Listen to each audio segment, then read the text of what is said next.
जय श्री राम। हमारी आज की शिव कथा में आपका बहुत बहुत स्वागत है। शिवलिंग के बारे में बात करेंगे, महान ज्योतिर्लिंगों के बारे में बात करेंगे, 12 ज्योतिर्लिंगों के बारे में बात करेंगे आज हम। हमारे विचारों में मतभेद ना हो जाए, पूरे भारत में ज्योतिर्लिंग विस्तार पूर्वक बनाए गए। हम में भाषाओं में अंतर आ सकता है, लेकिन हमारे हृदय का भेद ना मिटे, इसलिए शिव जी का 12 ज्योतिर्लिंग अलग अलग स्थानों पर हैं। जिसको गुजराती नहीं आती, गुजरात जाना पड़ेगा, गुजरात की संस्कृति जाननी पड़ेगी।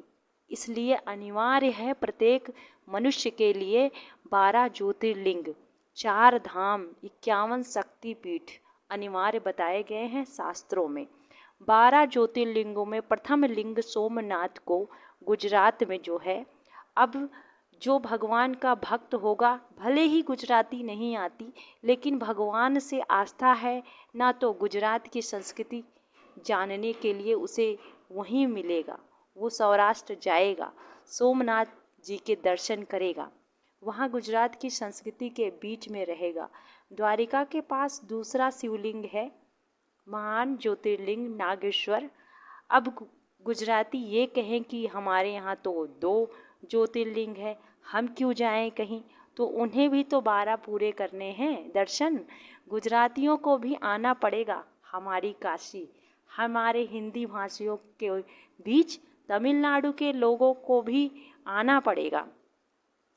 कहीं महाराज उनको आना पड़ेगा तो गुजरात, काशी, केदारनाथ, वैद्यनाथ, मल्लिकार्जुन, रामेश्वरम, चाहे जिस भाषा के हों, आपको जाना पड़ेगा। हमारी काशी आना पड़ेगा, केदारनाथ हिमालय जाना पड़ेगा। पहाड़ी लोगों के पास हर एक व्यक्ति की भाषावाड़ी भिन्न हो सकती है, किंतु हम सबको जोड़ने का कार्य किया एक दूसरे से। भाषा का अंतर आएगा, लेकिन अंदर से आप जुड़े रहेंगे, आपके चेतना में कोई अंतर ना होगा।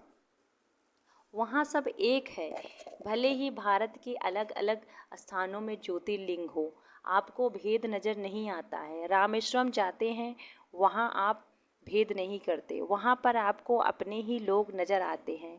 वो लोग काशी आते हैं तो उनको सब अपने हैं नज़र आते हैं। उसका जोड़ने का कार्य किसने किया? भगवान के इस रूप ने, 12 ज्योतिर्लिंगों के रूप ने, जिन्होंने भारत को बांधा हुआ है। 51 शक्तिपीठों ने, जिन्होंने संस्कृति का आदान प्रदान एक दूसरे को किया है। तो विभिन्न विभिन्न जगह पर भारत के अंदर, गुजरात में 2 ज्योतिर्लिंग हैं, उत्तर प्रदेश में 1 ज्योतिर्लिंग है, झारखंड की भूमि में बैद्यनाथ हैं, मध्य प्रदेश में 2 ज्योतिर्लिंग हैं, महाकाल एवं ओमकारेश्वर।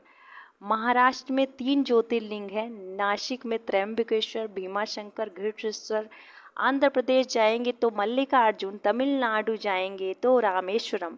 हिमालय की सबसे ऊंची जगह पर जाएंगे कहाँ महाराज? उत्तराखंड के केदारनाथ। पूरे भारत में भगवान शिव ने अपनी स्थिति बना दी, जिससे मेरे भक्त एक दूसरे से जुड़े रहें। इसलिए इन 12 ज्योतिर्लिंगों की कथा यदि कोई श्रवण कर लेता है तो उसके भी जीवन के समग्र पाप नष्ट हो जाते हैं। यहाँ तक दुख, संताप इत्यादि बैठे बैठे आपने भले ही 12 ज्योतिर्लिंग के दर्शन नहीं किए, लेकिन इन एक एक ज्योतिर्लिंगों की कथा को श्रवण कर लेते हैं तो 12 ज्योतिर्लिंगों के घर बैठे दर्शन किया ऐसा फल की प्राप्ति होती है। एक भी ज्योतिर्लिंग का आप प्रत्यक्ष आंखों से दर्शन कर पाते हैं तो इसका अर्थ है कि आपने कैलाश पर जाकर साक्षात भगवान शिव का दर्शन किया। यदि आप शिव महापुराण के अंतर्गत इन 12 ज्योतिर्लिंगों की कथा श्रवण करते हैं तो साक्षात भगवान शिव ने दर्शन दिया घर बैठे, ऐसा फल प्राप्त होता है। हर हर महादेव।